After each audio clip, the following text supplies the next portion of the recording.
So could young people in areas like ours potentially enjoy the same benefits? And with the man who's revolutionised Manchester's bus services almost certainly soon running the country, can the Mancunian model be exported to rural Britain? Seb Noble's been pondering all of this and more. Well, I'm wearing a black t-shirt, eyelashes, striking. Just gives me the urge to talk about something in particular. You know I like my buses, I'll come on to them. The reason why buses aren't more full is the cost of bus transport. We're calling time on 36 years of buses being deregulated in our city region.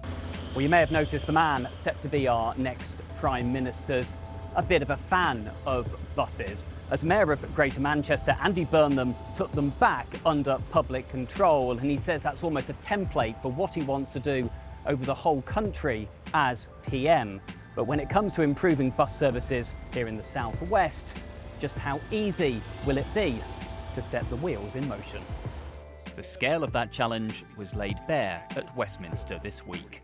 We are in a position where rural bus services have fallen by 52% between 2008 and 2023. Bus service frequency in West Dorset has fallen by an astonishing 62%. 10 of Dorset's 14 towns are transport deserts or at serious risk of becoming one. Manchester has a bus franchising system. Fares, routes and schedules are set by the mayoral authority. Private operators then bid for contracts to serve those routes.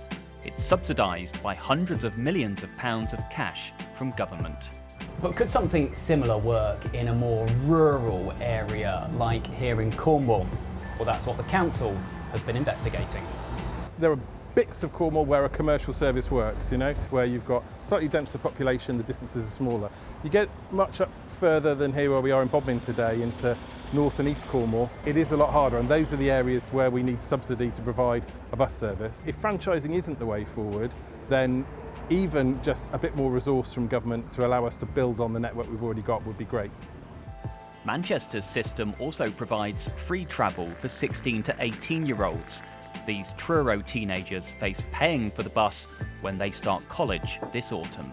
I'm going to have to get 2 buses, so that means I'm going to have to take 2 different journeys every single morning and after school, and that will cost £8 a day, which I think is really extortionate. Buses I have to rely on heavily, a lot of them get cancelled, but prices is the main issue for me really. So for education, just make it so much easier just to be able to access it really easily, but also just for other alternatives like just going away to the beach. Most under 18s, it's about their education. They'll use it mostly for getting to college or school, and if they're having to pay to get to the education, that doesn't seem very fair. College bosses agree transport's a huge barrier. Where you live shouldn't depict your opportunities just purely to transport. I'd like to see free transport from students from Senna being able to get to here in Camborne. But it doesn't happen, we have to help them with that where we can, and sometimes they'll drop out of learning because the journey in the mornings is too long. So how likely are free passes for students? To do completely free travel would require a real sort of step change in what we get from government. It would be fantastic because we have a group of people who, a lot of them can't drive, or if they can't afford to rent a car, so it'd be a really good option for them, but absolutely it's something we'd need to secure more funding from government and able to offer that. But Andy Burnham's keen to give more control over buses to mayoral authorities, something Cornwall remains hostile to. I don't think it requires a mayor to run a bus company, so what we need is solutions that work for Cornwall, and that's the conversation I think we need to have. But in the quest to improve buses, is it an idea Cornwall may have to get on board with?